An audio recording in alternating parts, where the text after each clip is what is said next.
এইখিনি গতিকে কৈ লওক হেল্ল' আপুনি পঢ়িলো না প্লিজ চাই লওক এই বিপদৰ সময়ত খবৰ ল'বলৈ আহিছে আৰু তেখেতসকলৰ বৰিষ্ঠ কণ্ঠই নিশ্চয় আপোনালোকৰ হৈও যথেষ্ট কণ্ঠ উত্থাপন কৰিব। মই মাইকটো আগবঢ়াই দিছোঁ নুনজ্যোতি ডাঙৰীয়াৰ ওচৰত, তেখেতসকলে নিশ্চয় বক্তব্য। অসম ৰাজ্যিক অংগনবাদী কৰ্মী আৰু সহায়িকা সন্থাৰ মাননী বৃদ্ধিৰ কাৰণে আজি আয়োজন কৰা এই সংগ্ৰামী কাৰ্যসূচীত উপস্থিত থকা আমাৰ অতি শ্ৰদ্ধাৰ অংগনবাদী কৰ্মী সহায়িকাসকল, সন্থাৰ সন্মানীয় সভানেত্ৰী জয়মতী নাথ ডাঙৰীয়ানী, ইন্দিৰা নেৱাৰ ডাঙৰীয়ানী, সন্থাৰ সন্মানীয় কেন্দ্ৰীয় সমিতিৰ বিষয়ববীয়া কৰ্মকৰ্তাসকল, আমাৰ দলৰ সাধাৰণ সম্পাদক জগদীশ ভূঞা ডাঙৰীয়া, আমাৰ গিৰিন তালুকদাৰ ডাঙৰীয়া সম্পাদক জিয়াউৰ ৰহমান ডাঙৰীয়া সম্পাদক, আমাৰ দলৰ সন্মানীয় বিষয়ববীয়া কৰ্মকৰ্তাসকল, আমি আমাৰ দলৰ তৰফৰ পৰা শ্ৰদ্ধা জনাইছোঁ, সংগ্ৰামী অভিনন্দন জ্ঞাপন কৰোঁ। প্ৰস্তাৱো চৰকাৰে তেওঁলোকৰ যি বাজেট আছে তাত অনুমোদন জনোৱা নাই বা সেই তেওঁলোকে দিব লগা যি দায়িত্ব পালন কৰা নাই। আমি আমাৰ দলৰ তৰফৰ পৰা তেওঁলোকৰ যিটো মাননী, সেইটো মাননীৰ ঠাইত তেওঁলোকে যাতে দৰমহা পায়, তেওঁলোকে মাহিলী দৰমহা পায়, তাৰ কাৰণে আমি আগৰ পৰা আমি দাবী উত্থাপন কৰি আহিছোঁ। আজিও আমি প্ৰতিবাদস্থলী ক'ব খোজোঁ যে মাননী নহয়, পাব লগা প্ৰাপ্য দৰমহা পাব লাগে। উচ্চতম ন্যায়ালয়ে যিটো কথা কৈছে যে যি কাম কৰে কামৰ উপযুক্ত মৰ্যাদা আৰু উপযুক্ত মজুৰি তেওঁলোকে পাব লগা দৰমহা পাব লাগে, সেই চিন্তাই তেওঁলোকক এই দায়িত্ব চৰকাৰে পালন কৰিব লাগে। গতিকে আমি আপোনালোকৰ এই সংগ্ৰামৰ লগত আছোঁ। আপোনালোকৰ যেতিয়ালৈকে উপযুক্ত আপোনালোকে বিচৰা যি মাননী যেতিয়ালৈকে নাপায়, তেতিয়ালৈকে আপোনালোকৰ এই সংগ্ৰামৰ লগত আমি সদায় সহযোগী হৈ থাকিম আৰু আপোনালোকৰ সংগ্ৰামত আমাৰ সহযোগিতা সদায় থাকিব। গতিকে সংগ্ৰামী ৰাইজ, আমাৰ সন্মানীয় অংগনবাদী সন্মানীয় সহায়িকা বা সন্মানীয় কৰ্মীসকল, আপোনালোকক সকলোকে মই এটা কথাই ক'ব খোজোঁ, যি সময়ত এইখন চৰকাৰে নিজৰ ৰাজহুৱা ধন সৰাজ কৰিবৰ কাৰণে মুখ্যমন্ত্ৰীয়ে সুৰা টকা, চৰকাৰী টকা, ৰাজভঁৰালৰ টকা বিভিন্ন শিতানত তেওঁলোকে খৰচ কৰিছে। আপোনালোকে জানে যে হেলিকপ্টাৰৰ কাৰণে 100 কোটি টকা, বিয়া খাবলৈ হেলিকপ্টাৰ লৈ যায়, চাৰ্টাৰ ফ্লাইট ব্যৱহাৰ কৰোঁতে 100 কোটি টকা আমাৰ মানুহৰ টকা হৰাজ কৰিছে। বিভিন্ন অনুষ্ঠান, বিভিন্ন ভিন্নধৰ্মী অনুষ্ঠান আয়োজন কৰোঁতে 100 কোটি টকা আমাৰ জনতাৰ টকা হৰাজ কৰিছে। এডভাৰটাইজমেণ্ট দিয়াৰ নামত 100 কোটি টকা হৰাজ কৰিছে।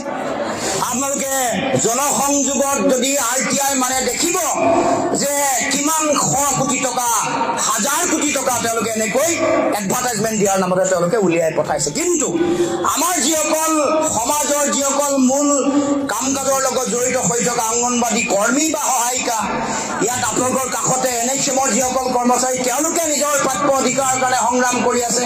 এফালেদি আমাৰ পলিটেকনিক আৰু ইঞ্জিনিয়াৰিঙৰ শিক্ষকসকলক তেওঁলোকে প্ৰতিষ্ঠা কালৰে পৰা সেৱা আগবঢ়াই থকাৰ পাছতো তেওঁলোকে হঠাৎ 8 বছৰৰ পিছত তেওঁলোকক খেদাই দিছে।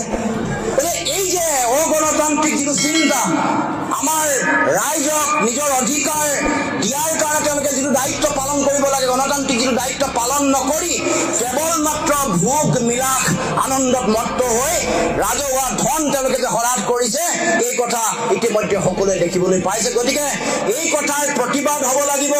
এই যিটো তেওঁলোকৰ দৃষ্টিভংগী, যি অসমতা তেওঁলোকৰ গোটেই সমগ্ৰ কথা বতৰা আৰু কাম কাজত তেওঁলোকে আমাৰ যিসকল কৰ্মচাৰী আছে তেওঁলোকক তেওঁলোকে প্ৰাপ্য অধিকাৰ নিদিয়ে, কিন্তু তেওঁলোকৰ নিজৰ স্বাৰ্থত ভোট কিনিবৰ কাৰণে তেওঁলোকে বিভিন্ন টকা পইচা তেওঁলোকে বিতৰণ কৰি থাকে। গতিকে আমি আপোনালোকৰ এই সংগ্ৰামৰ লগত আছোঁ। আপোনালোকৰ ন্যায্য অধিকাৰ যেতিয়ালৈকে পাব লগা অধিকাৰ যেতিয়ালৈকে নাপায়, সেই সংগ্ৰামত আপোনালোকৰ সদায় সহযোগী হৈ থাকিম, এই প্ৰতিশ্ৰুতি দি মই মোৰ বক্তব্য সামৰি মাৰিছোঁ। ধন্যবাদ।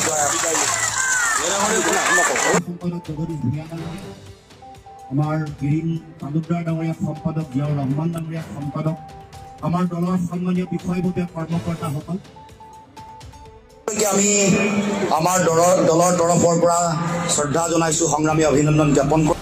প্ৰস্তাৱো চৰকাৰে তেওঁলোকৰ যি বাজেট আছে তাত অনুমোদন জনোৱা নাই বা সেই তেওঁলোকে দিব লগা যি দায়িত্ব পালন কৰা নাই। আমি আমাৰ দলৰ তৰফৰ পৰা তেওঁলোকৰ যিটো মাননী সেইটো মাননীৰ ঠাইত তেওঁলোকে যাতে দৰমহা পায়, তেওঁলোকে মাহিলী দৰমহা পায়, তাৰ কাৰণে আমি আগৰ পৰা আমি দাবী উত্থাপন কৰি আহিছোঁ। আজিও আমি প্ৰতিবাদস্থলী ক'ব খোজোঁ যে মাননী নহয়, পাব লগা প্ৰাপ্য দৰমহা পাব লাগে। উচ্চতম ন্যায়ালয়ে যিটো কথা কৈছে যে যি কাম কৰে কামৰ উপযুক্ত মৰ্যাদা আৰু উপযুক্ত মজুৰি তেওঁলোকে পাব লগা দৰমহা পাব লাগে, সেই চিন্তাই তেওঁলোকক এই দায়িত্ব চৰকাৰে পালন কৰিব লাগে। গতিকে আমি আপোনালোকৰ এই সংগ্ৰামৰ লগত আছোঁ। আপোনালোকৰ যেতিয়ালৈকে উপযুক্ত আপোনালোকে বিচৰা যি মাননী যেতিয়ালৈকে নাপায় তেতিয়ালৈকে আপোনালোকৰ এই সংগ্ৰামৰ লগত আমি সদায় সহযোগী হৈ থাকিম আৰু আপোনালোকৰ সংগ্ৰামত আমাৰ সহযোগিতা সদায় থাকিব। গতিকে সংগ্ৰামী ৰাইজ, আমাৰ সন্মানীয় অংগনবাদী, সন্মানীয় সহায়িকা বা সন্মানীয় কৰ্মীসকল, আপোনালোকক সকলোকে মই এটা কথাই ক'ব খোজোঁ, যি সময়ত এইখন চৰকাৰে নিজৰ ৰাজহুৱা ধন হ্ৰাস কৰিবৰ কাৰণে মুখ্যমন্ত্ৰীয়ে সুৰা টকা, চৰকাৰী টকা, ৰাজভঁৰালৰ টকা বিভিন্ন শিতানত তেওঁলোকে খৰচ কৰিছে। আপোনালোকে জানে যে হেলিকপ্টাৰৰ কাৰণে 100 কোটি টকা, বিয়া খাবলৈ হেলিকপ্টাৰ লৈ যায়, চাৰ্টাৰ ফ্লাইট ব্যৱহাৰ কৰোঁতে 100 কোটি টকা আমাৰ মানুহৰ টকা হ্ৰাস কৰিছে। বিভিন্ন অনুষ্ঠান, বিভিন্ন বিনোদন ধৰ্মী অনুষ্ঠান আয়োজন কৰোঁতে 100 কোটি টকা আমাৰ জনতাৰ টকা হ্ৰাস কৰিছে। এডভাৰটাইজমেণ্ট দিয়াৰ নামত 100 কোটি টকা হ্ৰাস কৰিছে। আপোনালোকে জনসংযোগত যদি RTI মানে দেখিব যে কিমান 100 কোটি টকা, 1000 কোটি টকা তেওঁলোকে এনেকৈ এডভাৰটাইজমেণ্ট দিয়াৰ নামতে তেওঁলোকে উলিয়াই পঠাইছে। কিন্তু আমাৰ যিসকল সমাজৰ যিসকল মূল কাম কাজৰ লগত জড়িত হৈ থকা অংগনবাদী কৰ্মী বা সহায়িকা, ইয়াত আপোনালোকৰ কাষতে NHM-ৰ যিসকল কৰ্মচাৰী তেওঁলোকে নিজৰ প্ৰাপ্য অধিকাৰৰ কাৰণে সংগ্ৰাম কৰি আছে। এফালেদি আমাৰ পলিটেকনিক আৰু ইঞ্জিনিয়াৰিঙৰ শিক্ষকসকলক তেওঁলোকে প্ৰতিষ্ঠা কালৰে পৰা সেৱা আগবঢ়াই থকাৰ পাছতো তেওঁলোকে হঠাৎ 8 বছৰৰ পিছত তেওঁলোকক খেদাই দিছে।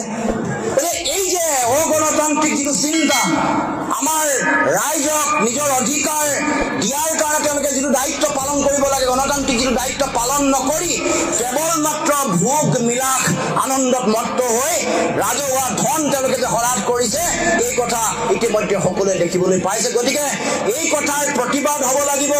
এই যিটো তেওঁলোকৰ দৃষ্টিভংগী, যি অসমতা তেওঁলোকৰ গোটেই সমগ্ৰ কথা বতৰা আৰু কাম কাজত তেওঁলোকে আমাৰ যিসকল কৰ্মচাৰী আছে তেওঁলোকক তেওঁলোকে প্ৰাপ্য অধিকাৰ নিদিয়ে, কিন্তু তেওঁলোকৰ নিজৰ স্বাৰ্থত ভোট কিনিবৰ কাৰণে তেওঁলোকে বিভিন্ন টকা পইচা তেওঁলোকে বিতৰণ কৰি থাকে।